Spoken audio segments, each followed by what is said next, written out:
Hello, everyone. Welcome to today's session organized by the CircHive project. Today, we will be tackling a very interesting topic and we'll be focusing on using and sourcing biodiversity data, and we'll also showcase some examples from our case study partners. My name is Katrin Tomova, and today I will be your webinar host and moderator. Very quickly about me, I'm a senior consultant at Denkstadt, Bulgaria, which is the leading sustainability business advisory in Central and Eastern Europe. And in the CircHive project, I will be leading the piloting work for our case study partners. So I'm very much looking forward to today's session, because when we talk about piloting, biodiversity footprinting, or natural capital accounting, we need to put a strong emphasis on using the right data. So it will be an interesting webinar also for me. But before we start, let's speakers. Today, we have 4 speakers and 4 different presentations. We have Daniel Keeling, who is an experienced senior biodiversity consultant at Biotop with over 15 years of experience in promoting sustainable use of natural resources and biodiversity conservation across many different countries in Africa, Latin America, Europe, and the Pacific region. We also have Karin Morell, who is a project manager at RISE, the Research Institute of Sweden, at the Department of Agriculture and Food, and she works widely with biodiversity topics. And in the last 2 years, she was co-leading the project development of a unique food biodiversity database. So you'll have the chance to learn more about that. We also have Lee Lindman, who has a PhD in ecological etymology and holds a postdoc in the effects of climate change on forest insects. And she's also the sustainability manager at Stora Enso. So we'll have the chance to learn also from our case study partners. And last but not least, we have Orest Kiko, who is a professor, doctor of science, and head of the Furniture Production Techniques and Wood Product Technology Department of the Ukrainian National Forestry University. We also have 2 of our case study partners, Igor and Vasil, who are from Agroderew and Millwood. They are Ukrainian woodworking companies and are here to answer any questions you might have for them. But Orest will be speaking on their behalf with regards to what is the situation at the moment. And with regards to the agenda, you already had a sneak peek, so we can move on to the next slide. Okay. So this is today's agenda. You already heard who the speakers are. We will be talking about some data availability in open source databases, also the Swedish Food Biodiversity Database, and how we can collect, harmonize, and use field data. And in the end, we'll hear more from our Ukrainian colleagues about how we can actually start moving in the biodiversity direction. And we can move on to the next slide, where I will pass it over to Erika. Thank you, Katrin. So welcome everyone on my share as well. My name is Erika Winqvist. I'm the coordinator of the CircHive project and also work as a senior scientist at Natural Resources Institute, Finland. Before we go to today's agenda, I will shortly present you CircHive project. CircHive is a 5-year project funded by Horizon Europe program. CircHive will help businesses and the public sector to make more informed decisions that protect ecosystems, enhance biodiversity, and unlock new opportunities for businesses and society. We have altogether 15 research partners and 12 case study partners in CircHive. Next. In CircHive, we have 4 main topic areas. The first one is developing methods. And by developing methods, we mean that we will combine 2 approaches. First one, biodiversity footprinting based on life cycle assessment, and the second one, natural capital accounting. We will try to find links between these 2 approaches to make more comprehensive impact assessment. The second main topic is mainstreaming biodiversity footprinting and using the results in environmental sustainability reporting. And in this mainstreaming, we have our 12 case study partners to pilot the methods and help us here. We will also create a community called BEEHive, and the members of BEEHive are also encouraged to test our methods. I will shortly tell you about the BEEHive as well. The third main topic in CircHive is introducing sustainable business models. So when we first find out about our impacts on biodiversity, we can then after design more sustainable business models based on circular economy principles and nature-based solutions. And finally, we will also give policy recommendations to support the biodiversity-friendly green transition. And next slide. I already mentioned BEEHive. So currently we have our 12 case study partners joining these various hubs in the BEEHive. We have the biomaterials, food and agriculture, green cities, investors and retailers. But we are welcoming also new members to the BEEHive. To begin with, you can join the BEEHive by clicking Join BEEHive at our website. While doing so, you can learn from the project outputs, join our webinars and seminars, network within your own sector, and later on, we will also provide you the possibility to test some of our methods. And then next slide. What we also have at the moment going on is CircHive Stakeholder Survey. I'm also putting the link to the chat, and the quick ones can also screen the QR code from the screen. So we would very much appreciate you to answer our short anonymous stakeholder survey that will help us to plan useful content for our stakeholder webinars, podcast and information packages. It's also interesting for you since we will publish the results on our webpage next June, when you can then compare your situation with others in your sector. So thank you very much. And now we can move on. Thank you, Erika. Okay, now that you know about our amazing project, CircHive, it's time to start with our first Menti question. So we have some people in the background that are helping us. And for those of you who are not familiar with the Mentimeter, it's quite easy to navigate. You can scan the QR code with your phone, or you can go to menti.com and you can enter the code you see here. It's 5469737. So I'm gonna give you a few moments to do that, and then we'll be gladly moving to our first question. Okay, so hopefully most of you are there. Let's see our first question. It's just to get to know each other. Which sector do you work in? We have listed some options: food and agriculture, biomaterials, retailers, financial sector, cities, and other. The reason we chose those pre-selected categories is because, as you've learned already from Erika, these are our hubs, the BEEHive hubs that we have at the moment. So it's interesting to see that most of you are from other sectors, but hopefully we'll be able to address your questions, and the content of the webinar will be interesting for everyone. Okay, so we do have some people from food and agriculture, some retailers and biomaterials, no one from financial sector, and yeah, food and agriculture is growing. Okay, great. Okay, that's great. We have some NGOs as well. That's great. So I think we can move on to the next one. How familiar are you with collecting and using biodiversity data? So here we want to see if you have some experience with not just collecting, but also using biodiversity data. And we have several options if you're new to the topic, if you have some experience, if you're very experienced, or you're an expert and we can ask you anything. And I see that the chat is getting active already, so thank you so much. We have some people from research institution in biodiversity monitoring. That's great. Okay.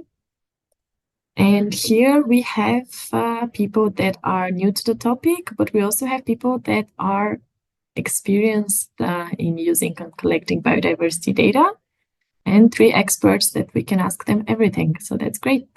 Okay. So most of you have some experience, and the majority then after it's people that are new to this topic. Great. We can move on to the next question. And yes, actually, we can move on to our first speaker, because those were the first 90 questions. We will have more questions as we move forward. For now, I'm going to hand it over to our first speaker. And in this case, this will be Karin. I think that will be you. So my name is Karin Morell, and I work at the Research Institutes of Sweden as a project manager, and I will tell you about a project that me and my colleagues has been working on for 2 years, which ended this December. I will start with some background. Since 2015, our institute has a food climate database, which shows climate footprints, general climate footprints for various foods. And it has expanded since the start, since 2015. And it's primarily collected from scientific papers, which is yearly updated, and it's collected like manually from LCA studies. It's adapted for and adapted to Swedish consumption, and it's also linked to the Swedish Food Agency food database, which also show nutritional information, so you can combine data to use it. And it's used to understand the climate impact of various food, to set objectives, follow up, and with the ultimate aim to reduce the climate impact. And to some extent, it's also used for communication purposes.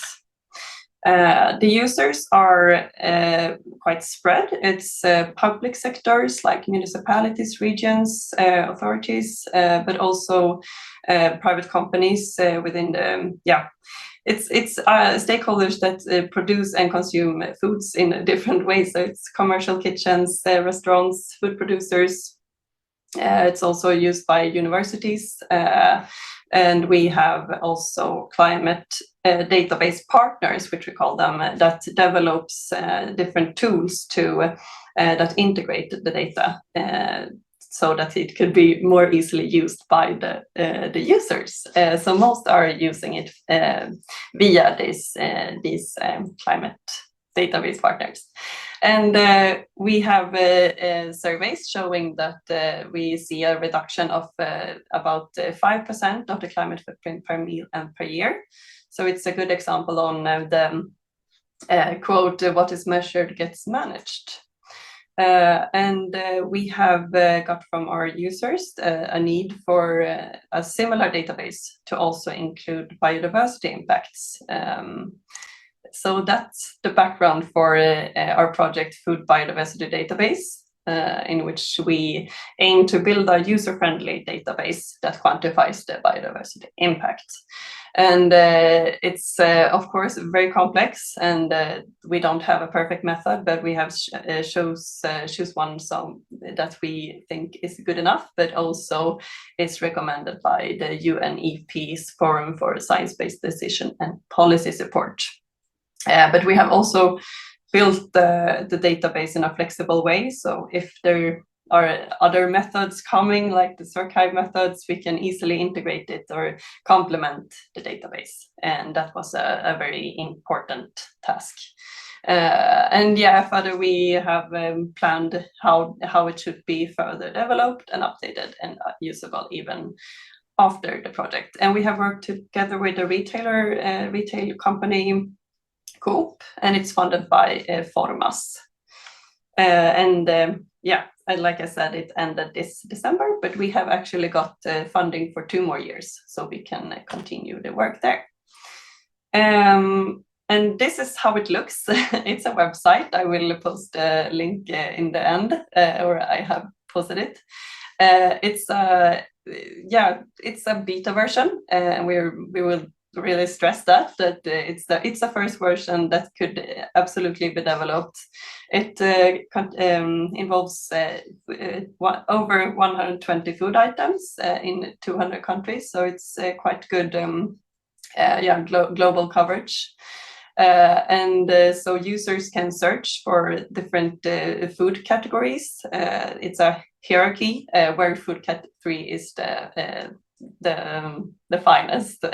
It's the pears and apple, while I don't need to explain that, but feel free to try it afterwards. And there's results. The biodiversity impact comes out as quite diffuse at the moment unit called potentially disappeared fraction, which is it's a unit for showing the biodiversity impact in relation to or in comparison to a natural state.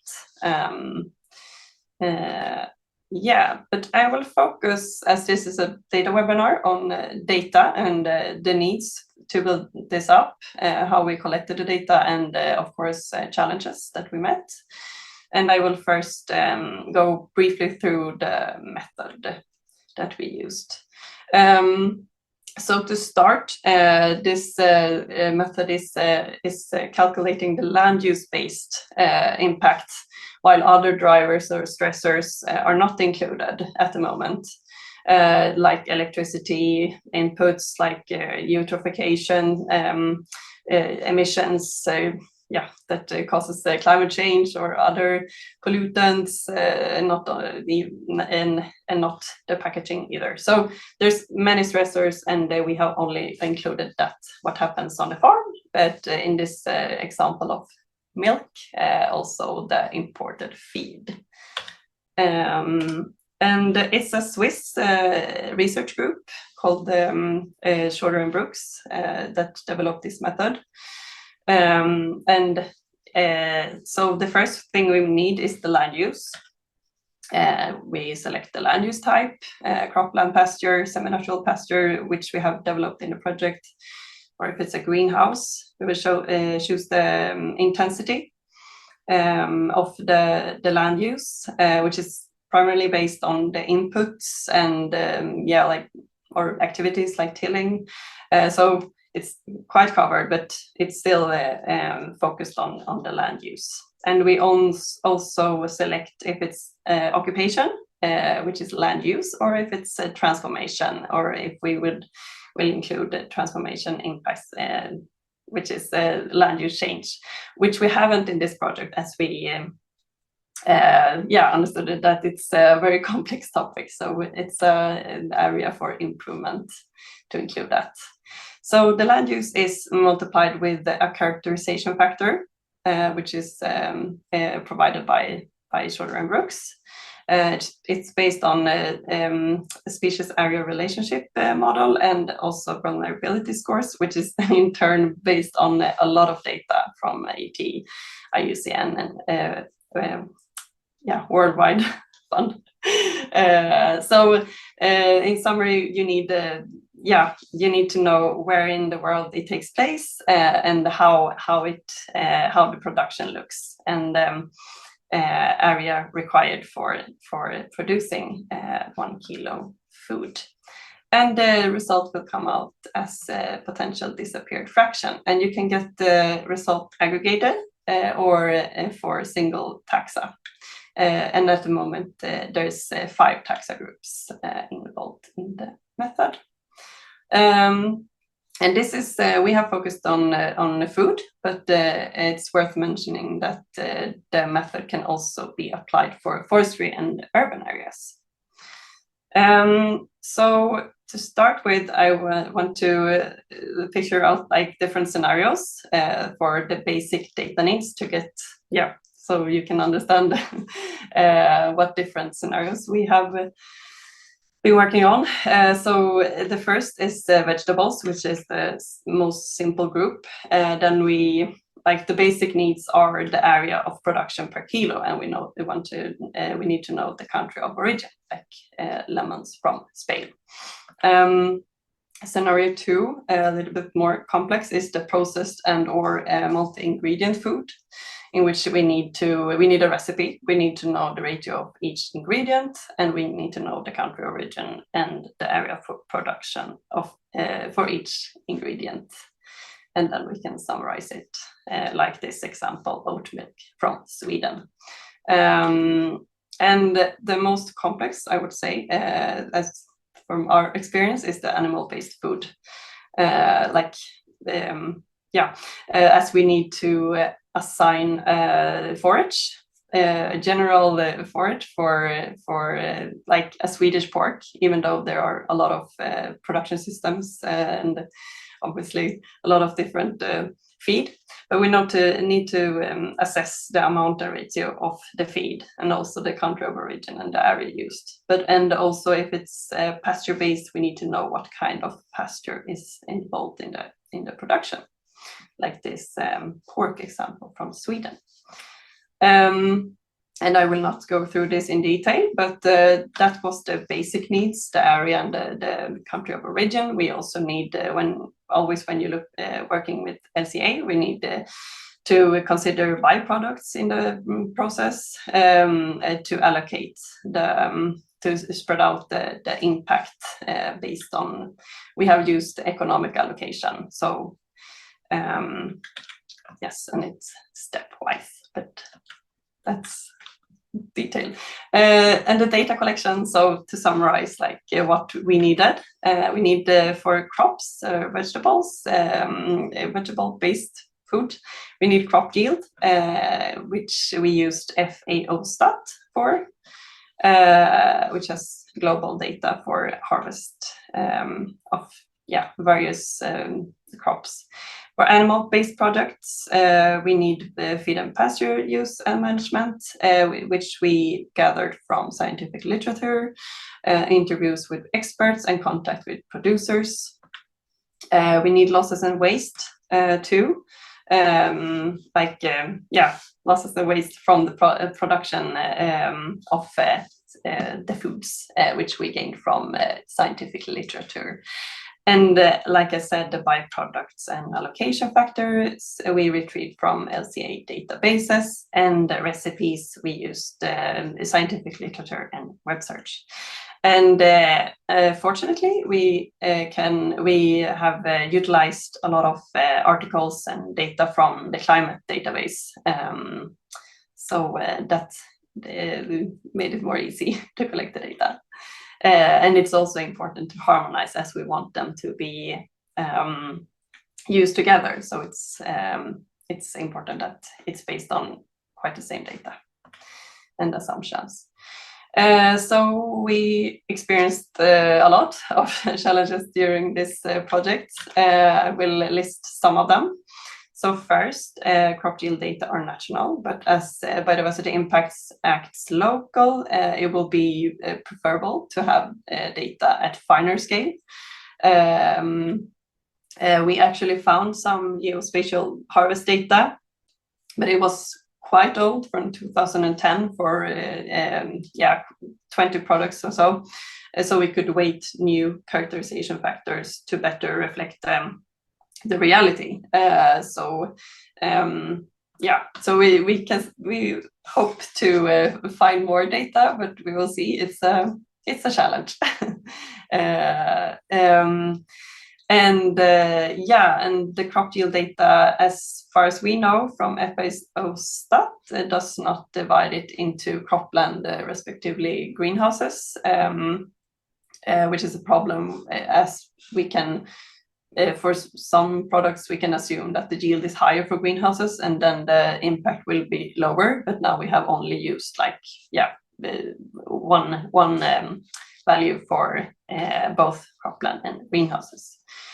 And it's also, like I said before, regarding the animal-based production, it's very difficult and time-consuming to assess general feed data. It's very hard to make adequate assumptions, but we have started.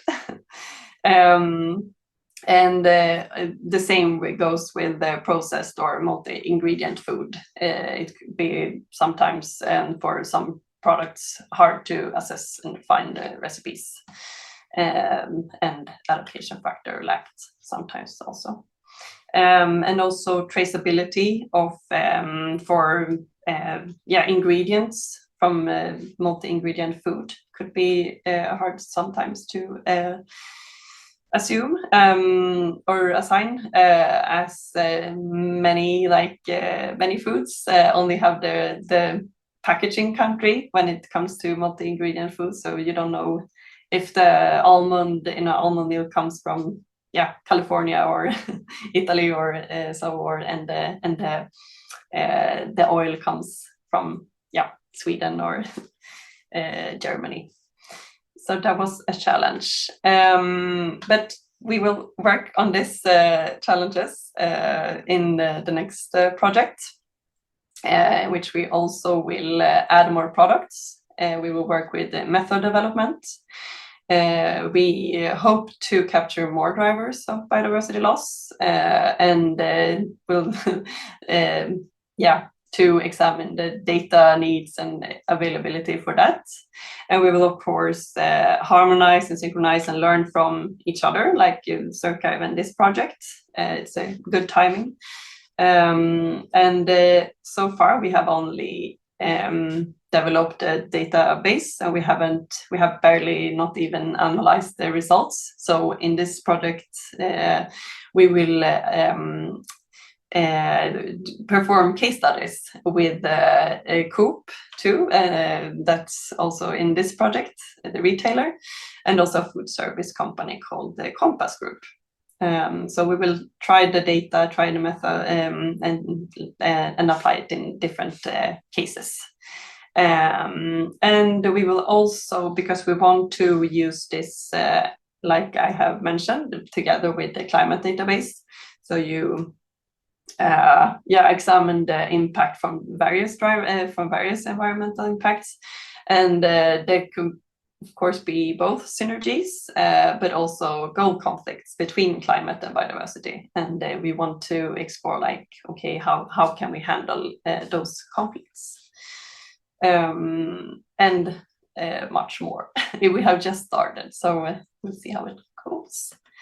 Yes, a quick summary from me. So I have shown here our project, how we utilize data to create a user-friendly database that shows biodiversity impacts, and this can facilitate data-driven decision-making within an organization that's consuming or producing food.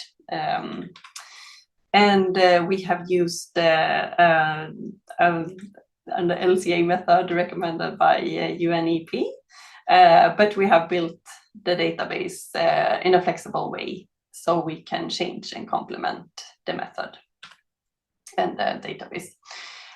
We have met various challenges linked to data, including scale on crop yield data, and it has been very time-consuming to assess feed data for animal-based food. And we have faced the lack of traceability within food chains. And we will continue the work in our new project, and we will focus on method development and applicability. That was it from me. Here's how it looks, the first site, and feel free to register. It's in Swedish, but when you when you have registered, you can display the data in English, fortunately. So feel free to try it out and see the outcomes. And I didn't have space for Shorter and Brooks reference, so I put it here. Thank you very much. Thank you, Karin. Actually, your presentation sparked very vivid discussions in the chat. So there are many questions. We will address them now. I'll start with a question from Valerie, which is about the feed for cows, which is often imported from countries like Brazil. And this is linked to deforestation. So is this something that you will take into account later on? 8 environment does deforestation analysis on deforestation within soy supply chains and tracks traded data to companies in the EU and the UK. So have you considered that? Are you planning to do it? And can you comment? Yes, hopefully. So the method has, like I said, you can calculate the impact from both land use and land use change. We have had discussions with the researchers and also the authors or the creators of this method, and it's very complex to use this method, but we will try to, as it's really important, like the question person said. So yes, is the short answer. I really hope that we can capture those effects. Great. Yeah, that would be very relevant, especially with new legislations coming, and that would be great to monitor. Okay. There was a quick question about the climate database that you mentioned. Which one were you referring to? Yeah, it's the RISE climate database for food. I can maybe post a link in the chat when this session is over, the question session. But that's so this is more, the biodiversity database is more global, or like have more country of origin, so it's relevance for most countries, while the climate database is more specific for, or like adapted to and built on Swedish consumption. So, but yeah, I can post a link. Okay, and great. Yeah. And that's not open access, and the climate database is not open access due to the development costs. So it's covered by a leasing fee. Okay. But we have an open list, so you can see like examples on climate impacts. Okay, good. Another question about LCA. So could you briefly explain what is good enough when you're referring to in the LCA method for land use based biodiversity impacts? I'm referring to that there's a lot of methods. There are a lot of method developments going on. It's even in the CircHive projects, when we have mapped methods, it's very hard to navigate. And I think we believe in UNEP's recommendations, and also that we have before this project made like mapping of the different methods, and decided that we will go for this one as it's recommended, and it has good taxa coverage. It has good built on good modulations and assumptions. But so yeah, it's good enough for various reasons. Okay, great. Another question from Valerie: is the carbon footprint for foods also take into account how, for example, dairy is interlinked with the meat industry? Yes, it does. When we calculate, we take care of, or we consider like the whole system. Okay, great. And then you mentioned that the database is in Swedish. What about an English version? It's like the website, when you log in, you see the omregistrera, that's in Swedish, but when you're in, you can switch to English mode. Okay, so we will see if we can work on the interface for next version, so it could be more included. But maybe translation functions on the websites can work. Okay. But yeah, we have absolutely discussed that it could be nice to have a full English version. Okay, great. Another question about the calculations that you've done. If you've calculated which one is having a higher impact on climate with the same calories per day, a vegetarian or a normal diet contains animal products living in Sweden? Very interesting question. As we haven't had time for implementing the result and analyzing it yet, I will have to come back with that question for next presentation when we have performed these case studies and where we will look at those topics. So yeah, unfortunately, I don't have a question. I suppose so, but probably you don't have a clear answer on that one as well. But if you've observed, what are the main differences between conventional and organically produced products? If you have any. And that's top. I didn't mention it, but in this method, the differences between the impact from conventional versus organic is really small, due to that the comparison is made from a very natural state. So the differences between them is very small. So we actually we took Schabloon on 30% as which is motivated by studies showing that organic farms has 30% more species than conventional farms. It's very simple, and that's something we want to explore further, how we could reflect that. But it's not that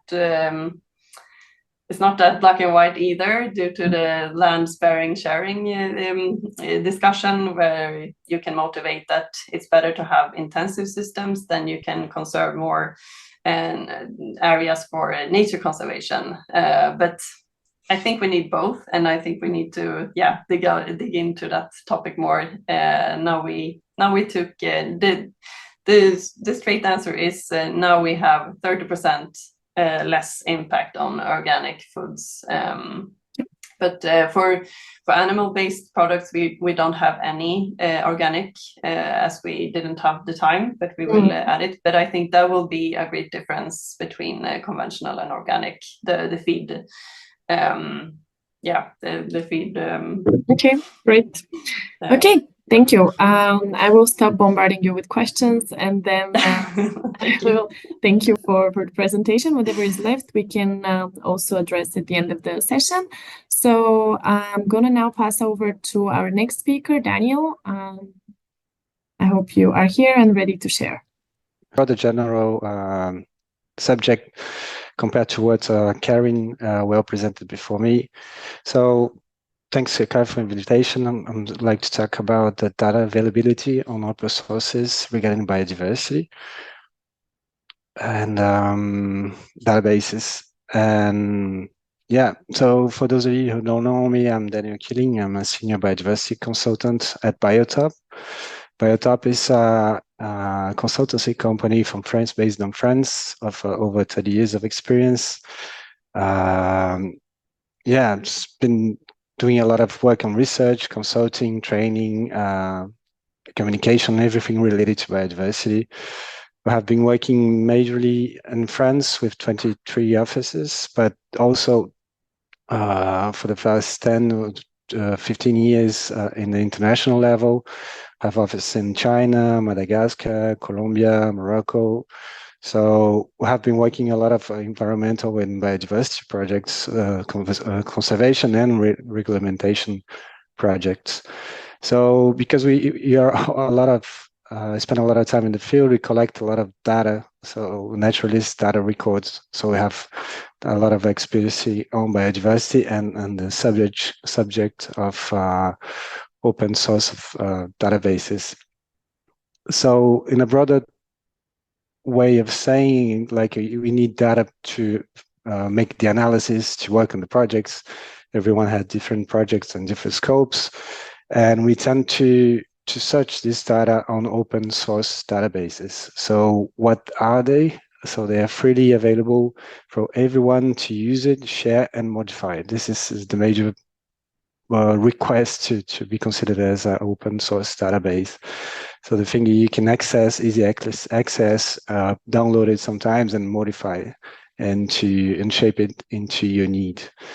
So I'm going to be talking more about biodiversity. So when we think about available data on biodiversity, we can think of a multitude of data, such as ecological interactions, genetic diversity, phenotypic diversity, phylogenetical relationships, populations, abundance, species distributions, threats and status. So we have a huge availability of data when talking about biodiversity. And we have to have very clear in mind what, like the first thing when you think about data, we have the primary data and the secondary data. So the primary data is this one, the ones when you see the first pictures there, like people going to the field and doing research and asking like interviews and requesting data and really collecting data from the field for a specific purpose, such as research projects. And the secondary data is that data that already has been peer reviewed or is available on a website, on another platform that's already served this purpose, and people decided to share with the rest of the community. So I have these two types of data from the beginning. Also, when talking about like open source database, we have a huge range of scales as well. So we might have just very local, very specific data from local, and then go regional, national, and even worldwide in different platforms. And the data can come on all sorts of shapes and formats when you're talking, going to see websites and database. We can find the data on such as dashboards, graph, Excel spreadsheets, text, maps, everything. Every sort of format can be found when looking at those databases. So when you talk about biodiversity and thinking about the whole range of biodiversity data we can use to make it like into our projects, what data should I use, since we have so much data available on open resources? So what we usually, like people say, is like, if you can correctly define your problem, this is already half of the solution. So what data should I use? First, you have to ask the right questions, and then it's going to save some time for you to collect the right data, right? So have a clear image, like a very clear understanding what your project's goal and what question you're trying to answer is going to define a lot of the scope of data you're going to use, whether you're monitoring biodiversity, whether you're proposing a project to analyze impacts of products and services, such as Karen just mentioned, or you're trying to improve green action, etc. So have a clear view what your question is, and what your goal is, and what question you're trying to answer is the basic formula to define what sort of data you're going to use. And trust me, you're going to save a lot of time when you have those clear questions from the beginning. And once you have the question, what sort of data should you prioritize? So again, we have the scale, local and worldwide. Depends on the project, right? So this is the correct questions. But if your project is very specific to a site or like a fabric or whatever, it's more on the ground, the local data tends to reflect the reality a little bit better. If it is, again, it's very hard to find local data, specific data. So you might just step up a little bit on the ladder. So you go to regional, national, and even worldwide to do your analysis. Another thing to take consideration while choosing the data, what sort of data to use, is about the quality. So is this data, do I need to spend a lot of time to clean the data? So do they have a lot of flaws or errors, or I can trust this data, it's very neat and clean, and I can use straight away. So this is something to think about. And whether is currently updated. So is this data being updated every year, or every 3 years, or every 5 years, so periodically, or is only being published once and then it's gonna get old as the years pass by. So this is something to take into consideration while you're choosing the data you're going to use. And of course, referring to credible organizations that provide this data on biodiversity, for example. So you might look at universities, international organizations, etc. So you can trust this data was well collected and was well organized for you and classified for your use. Oh yeah, just a reminder, when what's data you use, there's always a learning curve association with complex data sets. So this is something, if it's new to you, this sort of database or data platform, and it's the first time you're using it, just remember this is, you have a learning curve that is going to spend more time to get used to it. And perhaps to speed a little bit of the process, you may call or support for an expert, a biodiversity expert, a data scientist, or whoever can help you with choosing the correct data and making this process advance on your project a little bit faster.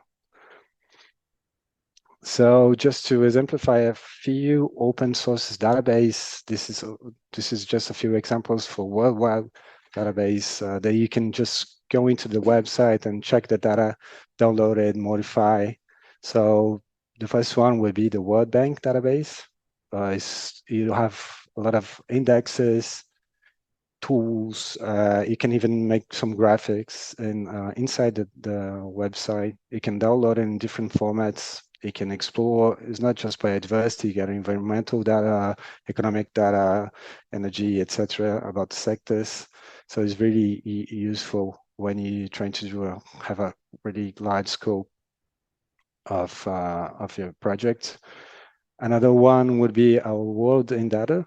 So a little bit more specific in biodiversity. You have some indexes, and but again, you can choose multiple sort of categories to have a look, and they have different formats: maps, dashboards, graphs.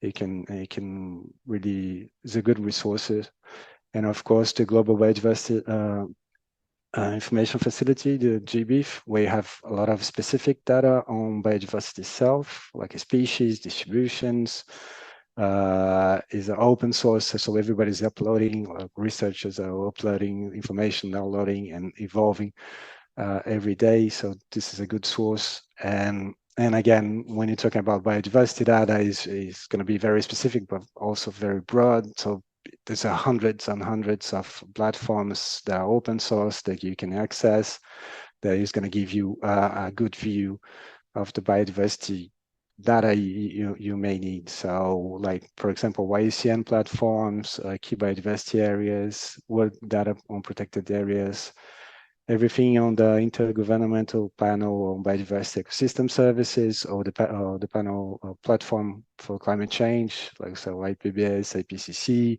CVD, the Convention on Biodiversity, Biological Diversity, any publications as well, so peer review papers, reports, you can have a look at it. So you can look for your data on sort of open sources related publications as well. So United Nations platform, this is more general and global platforms, but you can also address to your national biodiversity platform. So at least in Europe, you have some really good biodiversity platforms that tend to upload specific data from your region or from your country. So you have a really multitude of sources to get your biodiversity data from. Just some additional considerations. When you're talking about open source data, you're just thinking like everyone can access and download and modify. So this is constantly contributing to conservation efforts, scientific research and policy making. So this is good to always keep in mind that is contributing to a common goal, and like making people's life a little bit easier and allowing them to advance in their projects. So this is pretty good. It's very important to share the data with partners and relevant institutions. So again, to make the Commonwealth advancing towards a good goals and advancing the projects. So Another point would be the importance of field work in generating primary data. So here are some photos of colleagues going to the field, collecting data, doing species identifications, identify the populations, critical habitats, etc., in the field. So this is pretty important, but also the community engagement that's growing more and more, what we call citizen science. So requesting people to upload the information they found on the backyards, for example, on the cities, and then we more and more have more data, raw data on biodiversity, and this is makes the whole science of it evolves little by little. Another point that I want to just point out, if you have been conducting a project and you could not find like an open data source to reach the data you need, do not hesitate to reach out to institutions, or even governments or even researchers, and ask them for the data if they have something that could fit into your project, open data, for example. So that usually people are very open-minded and they're willing to share their work. So it is just a reminder that people tend to not pay attention to. So yeah, do not hesitate to reach out to someone, research institution, or even government on your requesting of data. Just a case study, what we use, what duplication of biodiversity open data, at least on Biotop. French law since 2016, they have made mandatory for submission of raw data, biodiversity data for project developers, meaning that every project you do in France related to biodiversity, you have to upload the raw data on biodiversity to like a national platform. And for example, Biotop was working on an offshore wind farm project in the English Channel. And our colleagues, they took the boats, they went for a few months to transacts to identify the biodiversity over there. You can see some red dots and the English Channel there. So every single dot of it is a species they found. So any dolphin, any bird, any whale, anything related. So they put on the GPS point, they identify the species, they complete like a big range of information, and they actually upload it in this national platform, which is free for everyone to see and download it, which is especially the most important thing. Like they can download it, the list of species, they can download all this information so they can adapt and try to see a bigger scope of their projects if it's close by. This is really a good source of biodiversity raw data, at least in France, but I'm sure other countries have some similarities to it. So just my last slide, just to pass some key messages. I know this is very broad, but it's just an introduction to this subject. Today's subject is that if it's new, like please just go explore the key biodiversity databases. So if it's new to you, just spend some time to it. There's a lot of information that's already been collected, a lot of research that's already been done. So you might just find the right information for your project that is straight there. So get familiar to the main databases, to the tools, to the resources.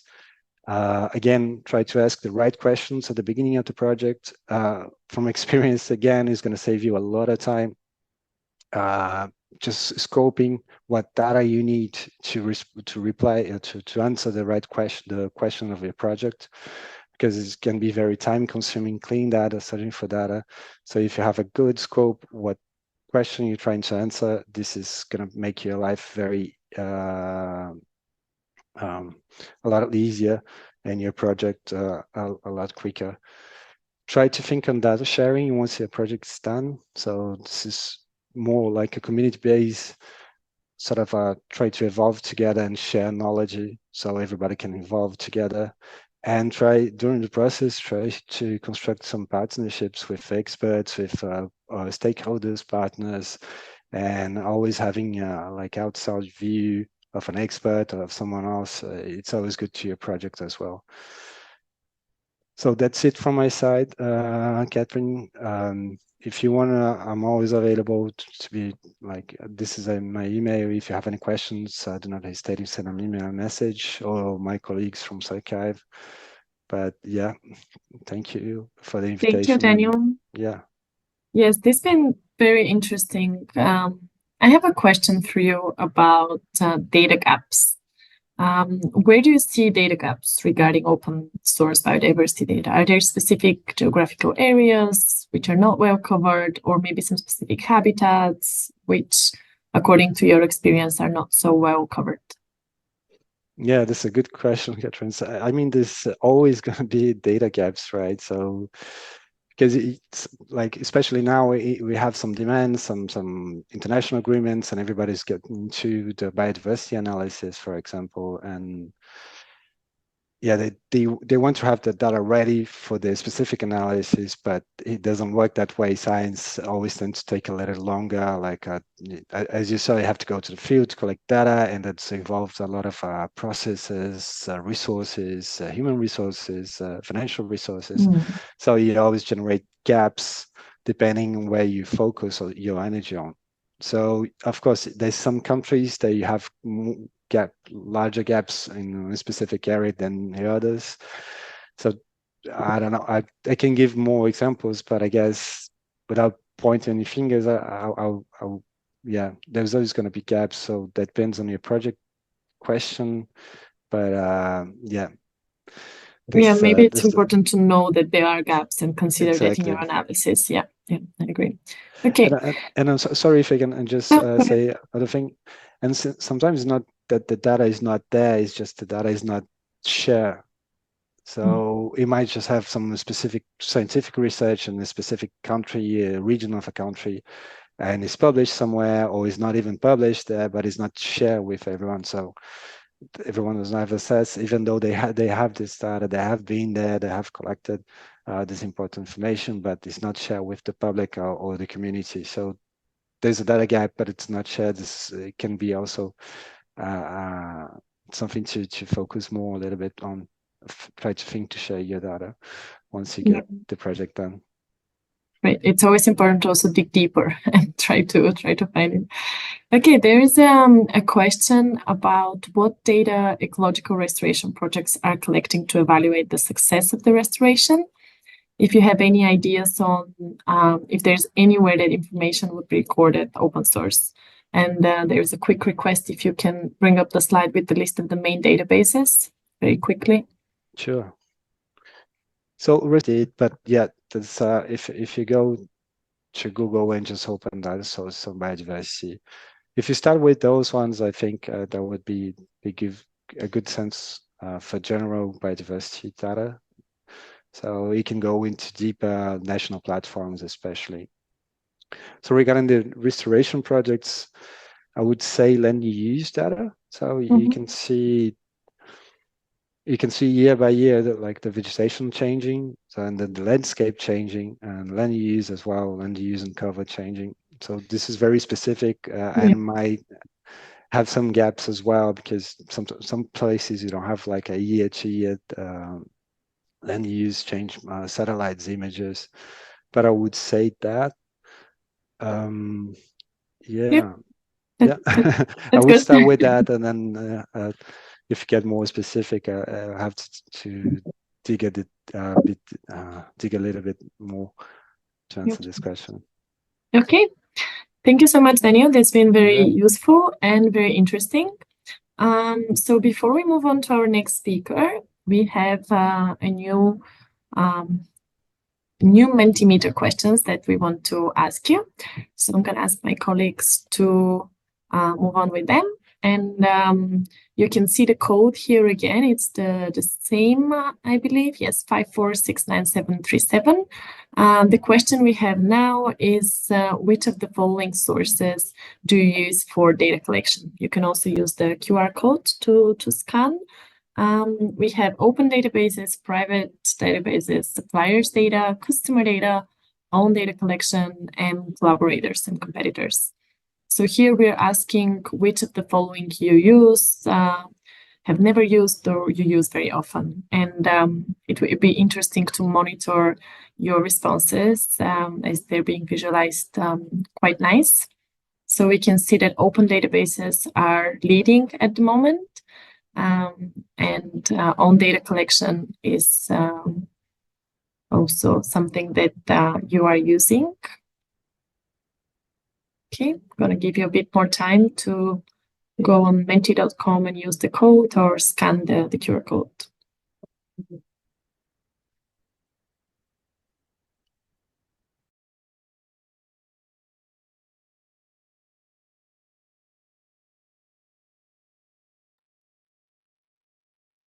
Okay, it seems that the open databases are something that the majority of you is using. And we've seen from Dio's presentation that there are a lot of them, and we can definitely use them. Customer data is the least preferred option, which is, I would say, quite obvious because most of the time this is lacking and we need to rely on some open databases or own data collection and collaborators. Okay, great.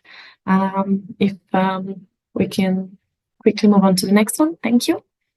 How would you rate the data availability of data related to biodiversity and specifically environmental impacts along your value chain? So this is a question that is related to companies. So if you already have data that you're collecting related to biodiversity along your value chain, we would be interested to know how would you rate it. Okay. It's great to see that there is no one who doesn't have any data. So some of you have poor data, but still it is there. Okay.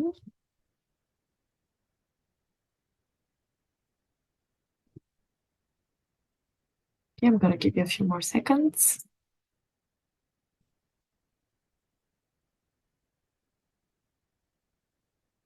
Okay, it seems that most of you have some moderate quality data along your value chain. Great. And now we're going to move on with our next speaker, Lee Lindman from Stora Enso. The floor is yours. Hey everyone, I'm Lee Lindman. I have scientific background in ecological entomology. More specifically, I explored the relationship between species and habitats. I joined Stora Enso approximately 1.5 years ago as a sustainability manager. And today I will talk about Stora Enso's approach on collection, harmonization, and use of field data.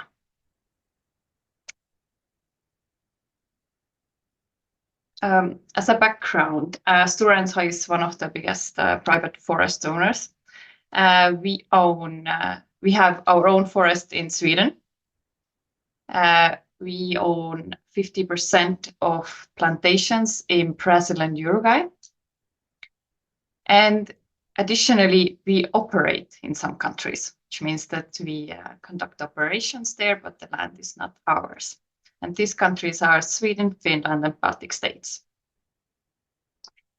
We have 3 sets of key performance indicators. We have biodiversity indicators for plantations. We have biodiversity state indicators for our own forest in Sweden, and impact indicators for operations. And today I will talk about the impact indicators. So we have 6 impact indicators, and data on those we collect through during post-harvest audits. Means that we have set targets on those indicators, and we assess how well we have reached these targets. And the result of this we publish once a year per business unit, meaning for Forest Sweden, Forest Finland, and Forest Baltics separately. For example, high stamps means that it's a number of created high stamps per hectare. This one is not assessed for forest Baltics because of the different history in forestry. More specifically, in Baltics countries, there are more naturally occurring dead wood in forest than in Sweden or in Finland. So there is actually no need to create more dead wood. Then we assess the amount of dead wood that was not damaged. We have soil and water. The damage needs to be avoided. And here I can bring an example, actually. This damage to water courses, or not them to be damaged, this already is taken into account in planning stage. If it's possible, the forestry machinery shouldn't cross water courses. If it's not possible, then bridge is built. And during the audit, it's estimated whether it damaged the water course or not. We have prioritized habitats. This can be, for example, a forest patch with a higher biodiversity value, for example, when it's inhabited by endangered species. It can be also a buffer zone or stand that is more sensitive to soil damage, for example. And this is not assessed for forest Baltics either, and mainly due to lack of data. We have number of retention trees left per hectare.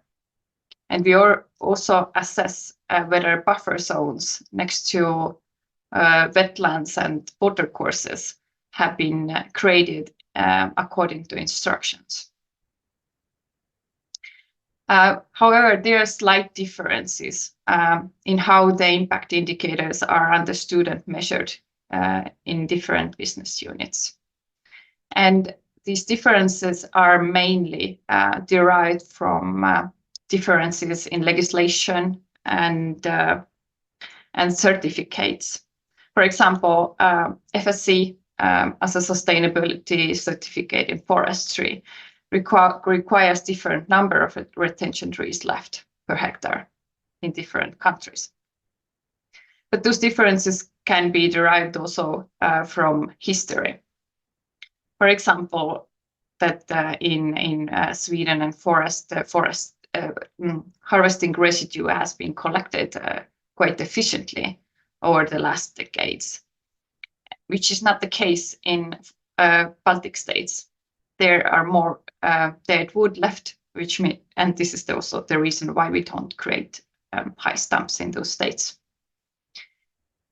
And also geography has affected it. I mean, we operate in forests in different forest zones with different tree species on different altitudes with different habitats and species. So we have initiated harmonization process with the aim to adjust the indicators. And we have turned to science. We have looked how does science define all those indicators, and how are those indicators actually related to biodiversity? Additionally, are there more variables we could assess in the forest in order to have better biodiversity-related data in the future?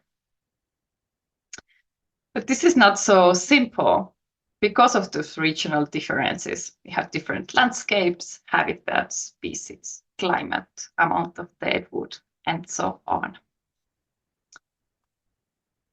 And why we are doing it? Of course, we want to use the data. We don't want to collect it just for collection's sake.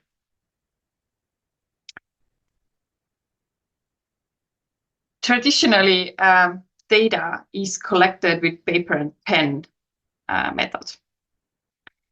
But it has this many downsides. I mean, first of all, it ended up in one person's computer. There could have been errors because of the handwriting. Paper can be destroyed. It can get lost. And most of this data was used for annual reporting. But now we have an app we have biodiversity monitoring app. And this is very good. It has map layers as a background. It's very good because it records the location automatically. It's easy to add or modify questions or add functionality. But the most important is that the data goes to the data lake and it's safe. Even if something happens with the device, it's safe. And the data is accessible to more people. So now we can start thinking, how can we use this data? What can we do with it? And our precision forestry team is currently trying to find ways how some of those indicators could be measured automatically in order to reduce the manual work. And why do we collect the data? Of course, to track our impact and performance. So what we can do, we can compare the years. We can compare our business units and indicators. But most importantly, we need to use the data. And we can use it to make smarter decisions during forest management planning stage. But also, we aim to use it for our net positive impact framework we have developed recently. And this framework uses different tools. One of the tools is Forest Digital Twin.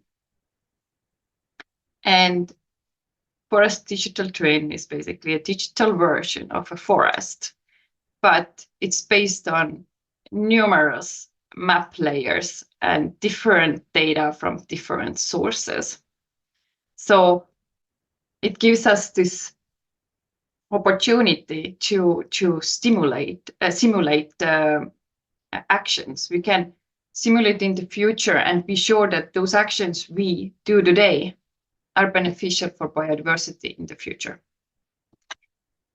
And with this, I will finish my presentation and thank you for your attention. Thank you so much, Lee. It's been interesting to hear more about what a company of your scale is doing. There is a question I want to ask you. How widely and in which countries is this biodiversity monitoring app actually used? This is used in all business units in Finland, in Sweden, and Baltic states. It was introduced to our employees last year when we had this kind of learning courses, so we would know how to use it, and now it's used in all business units. Okay, great. So it's widely used. We can definitely say that. Okay, there is a question about when forest policy was mentioned, which exactly regulation was considered and which requirement? You mentioned some forest policies. Was that something? I mentioned the FSC okay. forest certificate. Okay, which is the Forest Stewardship Council. It's for sustainable forestry, just to give some more context to the people asking. Okay, there's another question about the biodiversity monitoring app. If the application is actually and the maps, if it's openly accessible. No, this app is developed by Stora Enso employees, and this is only for our own use. Yeah, for your own analysis. Okay, great. Okay, thank you so much, Lee. I'm going to pass it over to our next speaker, Orest, who will be moving to a slightly different geographical location. So, Orest. Thank you for your introduction. So my name is Orest, and I represent the Ukrainian National Forest University. And as you can see in this slide, there are two other co-authors of our today's joint presentation. Mr. Igor Bukhanevich, Millwood CEO, and Mr. Vasil Bokalo, Agroderew CEO. So there are only 3 points in my today's very brief presentation. First of all, maybe very short introduction. Secondly, I am going to tell you something about Millwood and Agroderew as a Ukrainian woodworking companies. And maybe the last part of our presentation will be dedicated the first steps towards biodiversity here in Ukraine. So let's get started. You know, dear colleagues, I, as a university professor, I have to deliver a lot of lectures, a lot of presentations. And you know, I have been answering myself one very emotional questions since full-scale invasion of Russia in Ukraine started, maybe approximately 2 years ago. This question is very emotional. On the one hand, it's very simple, but on the other hand, it's very complicated. Is it a right time for my country to talk now about sustainable development? Is it the right time for my country to talk about biodiversity footprint in natural capital accounting? Why is very emotional? Because, you know, here in Ukraine, now we all understand that the future of my country today, yes, today, depends on successful result on battlefield. But, you know, on the other hand, we all understand that sooner or later this war will over. And tomorrow, yes, tomorrow, future of my country will depend on successful result within the framework of social, economic, and of course, ecological direction. And therefore, it seems to me we have found answer, appropriate answer. Yes, it's the right time to think about our future. It's the right time to think about our ecological moving, because otherwise it doesn't sense to fight, yes, not thinking about our future. So maybe a few slides regarding status quo concerning natural capital accounting and biodiversity footprint in Ukraine. Let's start with data and database availability. We have analyzed the situation in Ukraine, and now our conclusion are as follows. There is an absence of standardized terminology in ecological legislation. There is a lack of official database in Ukraine. Ukraine lacks clear definition, especially like biological and landscape diversity. Official public database are notably absent, and there are several non-state database and platforms that have attempted to bridge this gap. But finally, our idea is very simple. Ukraine needs for unified conceptual and terminological framework for ecological legislation. So regarding ongoing activity, regarding successful and failed efforts in Ukraine. So we can identify two very useful databases for data collection in Ukraine. First of all, we are talking about Ministry of Environment Protection and Natural Resources of Ukraine that has successfully launched EcoZagroza web and mobile application. And second one is a Safe EcoBot. You know, there are some advantages and disadvantages, but nevertheless, we can identify these two digital databases in Ukraine. Overall, these initiatives highlight both and potential and Ukrainian challenges. Regarding method, criteria, and some standards in Ukraine. So, you know, Ukrainian scientists have explored topic-related natural capital accounting and biodiversity footprint, including forest sector as well. But despite all these efforts, you know, there is a methodological gap in applying the biodiversity footprint approach. And we need to initiate maybe more detailed researching. A little bit about the companies level in Ukraine. You know, you can see in this slide the list of Ukrainians large companies. I would say maybe not unique, but very tricky situation regarding main pollutants in Ukraine. Because as a rule, we are talking about large companies as the main pollutants in Ukraine. But on the other hand, if we are talking about ecological activity, large enterprises can some opportunities to invest in ecological activity. And therefore, on the one hand, main pollutions, and on the other hand, maybe because of some benefits and profitability, they conducting very active environmental activity. So finally, finishing my introduction, this ongoing Russian-Ukrainian war is exacerbating all existing challenges. It seems to me 2 weeks ago, the Ukrainian government estimated damages from this war. I'm talking about ecological damages. My government estimates these damages at the level of 50 billion USA dollars. It's a huge amount of money for Ukraine. So, point number 2, a little bit about our Ukrainian woodworking companies. So let's start with Agroderew. Is a woodworking companies that we can identify export-oriented company. You can see workshops of this company. This company is situated 60 kilometers from Lviv in the western Ukraine. This company produces solid wood panels.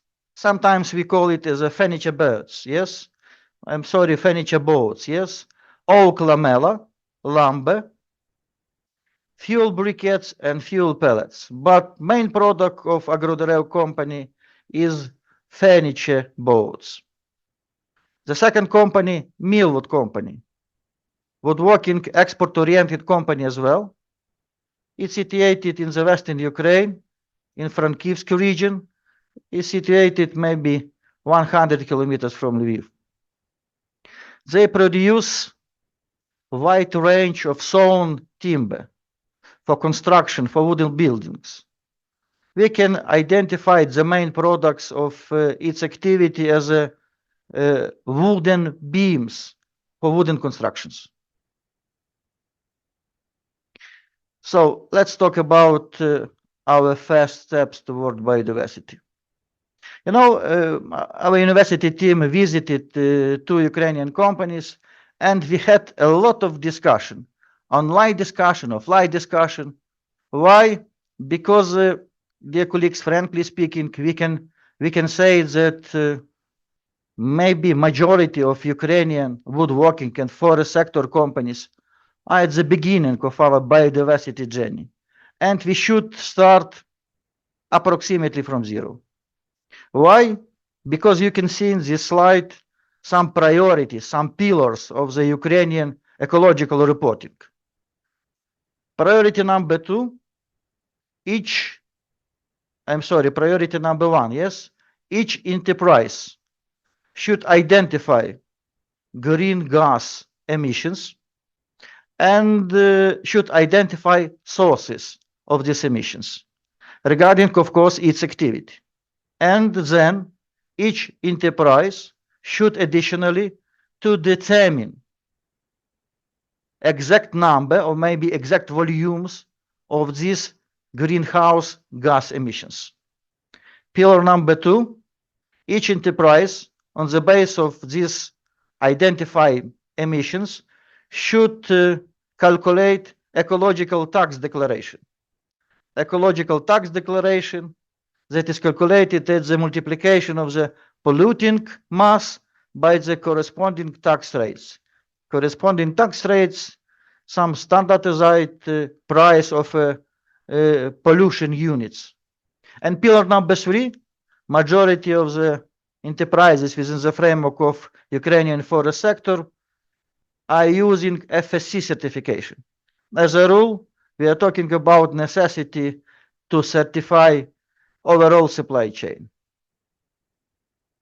So after the hard discussion, we have decided all together that we will start with ecological footprint determination in our Ukrainian case. You can see a technological map of furniture board manufacturers. This furniture board, as I said before, we can identify as a main product of Agroderew company. We have analyzed this technological process and we have collected a lot of technological and other data. You can see all these data in this table. So ecological footprint. In order to determine ecological footprint, we should determine forest land, which we will need in order to compensate these harmful greenhouse gas emissions. So ecological footprint means land area in square units that can identify forest land. There are two components here, direct and indirect. Direct component number one, timber harvesting for direct usage in order to produce, for instance, furniture board. And three subcomponents of indirect: raw material transportation, electricity production, and this last one, production of the heat power for drying. And what is more is very important that we generate heat power for drying system, burning our wooden wastes. So you can see here in this diagram final result of our ecological footprint researching. So as you can see, the bigger land, the more harmful is a component. As you can see, we have marked it by yellow color. Virtual land required to absorb greenhouse gas emissions generated in the production of heat for drying. I would like to remind you that in order to generate heat power, we are burning wooden wastes. It turned out that this is the most harmful component in our activity. So in decreasing order, electricity by gray color, and after that transportation, and maybe the smallest one, land area. The same picture, the same situation, if we are talking about final result, we have in the case of Millwood production. As you can see, we have marked it by yellow color. Virtual forest land that we will need in order to compensate harmful emissions from generated heat power that we have received by burning wooden wastes. So in this case, we can talk about some contradiction between sustainability and circular economy. Because on the one hand, burning of wooden waste, we can consider as a circular economy pillars, yes? But on the other hand, we have determined that this component is the most harmful component in our technological activity. So finally, we tried to substitute different sources of our heating power generated. As you can see, we had wood waste and we tried to substitute wood waste by natural gas, oil fuel, hard coal, and electricity system of Ukraine. As you can see, all these five cases are at the same level, more or less. But in the event of substitution, these wooden wastes by electricity that is generated from renewable sources, we are talking about 10 times decreasing. 10 times decreasing. So, regarding next steps, we consider this activity as a pilot activity for Ukrainian forest sector. We are thinking how to involve in our network more Ukrainian woodworking, furniture, and other for the sector enterprises in order to start with the ecological footprints determined. So it seems to me it will be very useful for our CircHive project to involve in our process maybe a lot of Ukrainian woodworking enterprises. We are thinking how to focus more on biodiversity issues. Maybe it will be LCA analysis. So after the joint consultation, we have decided that at least for Ukrainian enterprises, we can consider the following 4-step strategy. Step number 1, ecological footprint of the separate product. Step number 2, ecological footprint for the overall company. Step number 3, green labeling, LCA analysis, and maybe more focusing on biodiversity. And step number 4, biodiversity strategy elaboration. So my final slide. You know, sometimes for my students that are learning woodworking and furniture technologies, I see showing this picture. Be strong like this kitchen cabinet. This picture was taken 70 kilometers from Ukrainian capital, from Kiev, maybe 1 year ago in Irpin city. You can see absolutely destroyed building and one survived wall with survived kitchen cabinet. Dear colleagues, I would like to promise you that we in Ukraine, we will be strong as this kitchen cabinet, and we will continue our environmental, ecological, and biodiversity activity. Thanks a lot for your attention.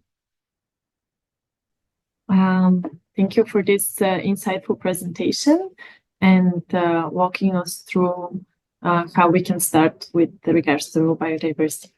There is a question about what was meant by biodiversity classification, measurement, and their practical application in biodiversity conservation. Because practical application and preservation are two different terms. So if you can comment on the practical application related to biodiversity conservation, because obviously those are two different things. Okay, frankly speaking, we have no any regulation regarding biodiversity in Ukraine. We have only this principle of ecological reporting that we can see in my presentation. And therefore, it seems to me we can consider our activity as a pilot activity. Because, you know, frankly speaking, a lot of Ukrainian enterprises, they are trying only to survive instead of to think about biodiversity. And maybe I'm fully convinced that maybe in future we should move in European Union legislation, and therefore our internal legislation will change. And maybe after that we will move in this direction. But nevertheless, we should prepare ourselves for this, at least biodiversity and ecological activity. And we are starting from zero, and therefore practical implication is our initiative without any official regulations.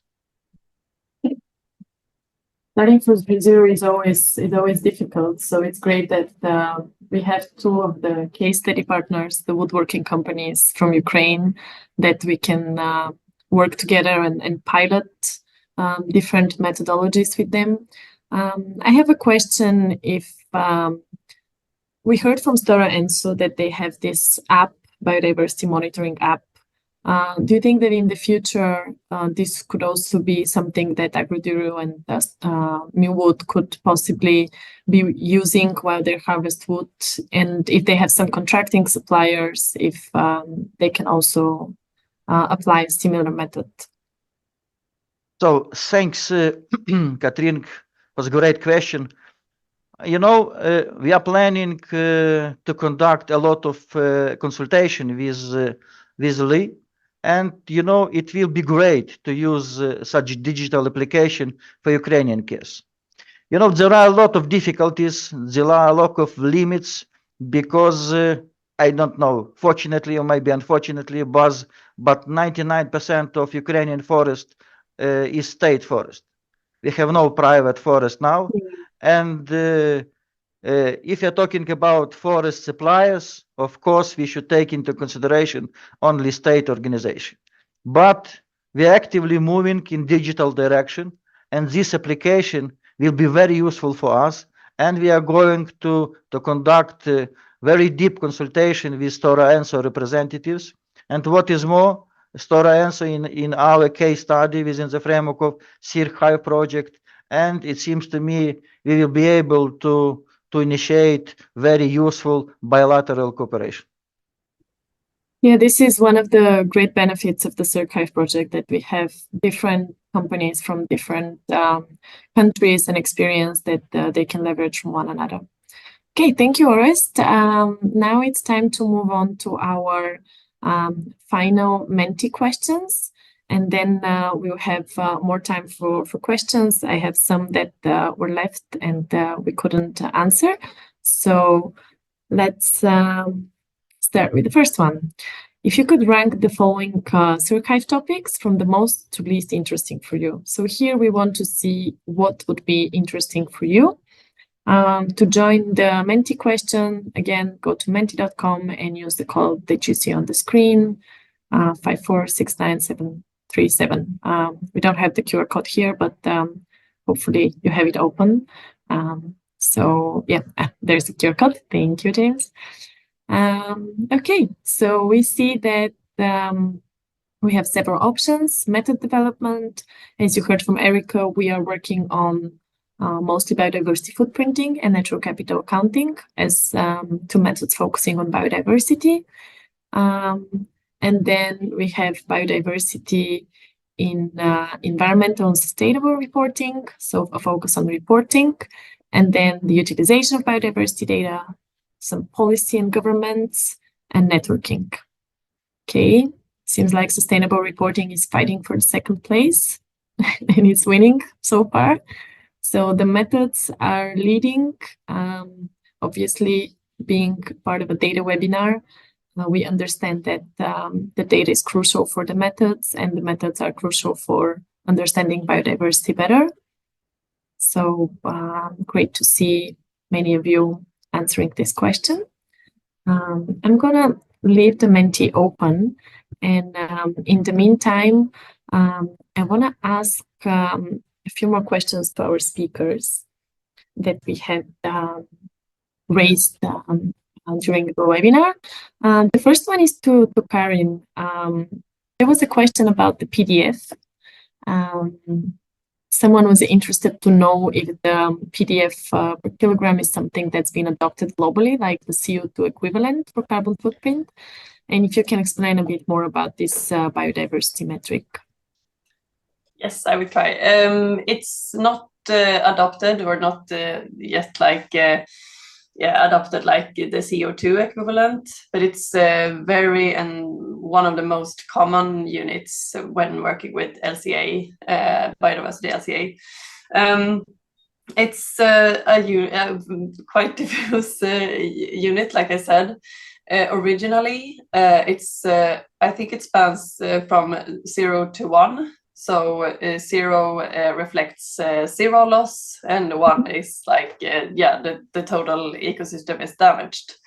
And we have had a reference group joined or connected to our project, and we showed them the numbers, which are very small. So we decided to multiply it with like I don't know, 1 billion or so that we can display them. And then it varies from, I think it's 0.1 to over 10 billions or so. So it's like, it's a very great span, and it's not, and I want to stress that it's not linked to planetary boundaries or so in our database, but we hope to do that. And basically the PDF is reflecting the species loss resulting from a specific land use, like forestry or agriculture at a specific site. It's a try to reflect that. I hope it answers in some way. Thank you. Yeah, maybe I can just add that it's a global metric that has not been officially adopted, but it is widely used and spread out among different companies and policymakers that are trying to analyze biodiversity footprinting. So thank you for the addition. Yes. Thank you. Okay, I have another question to Daniel. We were talking about access to reliable data for the biodiversity status and dynamics, and we can say that there are many policymakers that usually don't have that much access to this data. Would you agree to that, and would you say that the same applies for companies? From my experience, policymakers, they too have access to data, right? So they have access to national platforms that they usually the best available data that are from public institutions, right? So you have forest institutions, biodiversity institutions, etc. So yeah, perhaps on a case-to-case basis that might change, but in general, I would say policymakers would have access to good platforms or even public universities. For private sector, I would say it's a bit harder because it's very specific to their products and services, as well presented by the colleagues as well. So perhaps you have to invest a little bit more resources to do something more specific to your needs. So you may start with an open the source of data, but then you have to invest a little bit more time and money in order to make something more specific to your need. So yeah, definitely. And when we talk about companies, I guess it's always good to use your own data if there is some, and also try to use some open source databases, as you said, because there are a lot. Okay. Thank you, Daniel. I have a question to Lee. If you were talking a lot about the biodiversity tool, and that raised a lot of questions and interest. Here we were interested to see if you've been ever asked to provide some data to governments for reporting, for example, to Forest Europe or to someone else, based on what you're collecting. You mentioned that it's stored internally at Stora Enso, but if you've been asked to provide any data to governments. Well, I think that is not I'm not the right person to answer it, because I'm not aware of it, but I have been in the company only for 1.5 years, and this is actually not what I'm dealing with in my everyday life. Do we have anyone from Stora Enso who can perhaps answer to this question? Okay. Maybe there's someone they can answer in the chat. Okay, good. Karin, another question to you about the methodological section, if it's available online, and if not, if this is something that can be shared through email about the database, of course. Yeah, I saw that. If it's about the biodiversity database, we only have a method report. It's quite exhaustive, but only in Swedish. But we hope to release an English version for that. So we have described all our data collection and assumptions, and quite everything. But the former question from the same person was about the climate database. I'm not the right person to answer that, as I barely don't work with the climate database. I could check with my colleagues if they have like some kind of method report, how they do the literature search and all the updates of gathering the CO2 equivalents for different foods. So I can come back to you. We can follow up on that one. yeah, Yes. we have the contacts. Okay, thank you. And as an answer on the question about the only part of the food climate database, it's a document, and yes, that's correct. That's the only document, that's the preview of an open list that displays how it looks. Great. Thank you, Karin. Okay. Well, thank you, everyone, for this very insightful and interesting presentation. I think we learned a lot. I wanna, okay. Yes, there is Erika posting a comment here that you can see.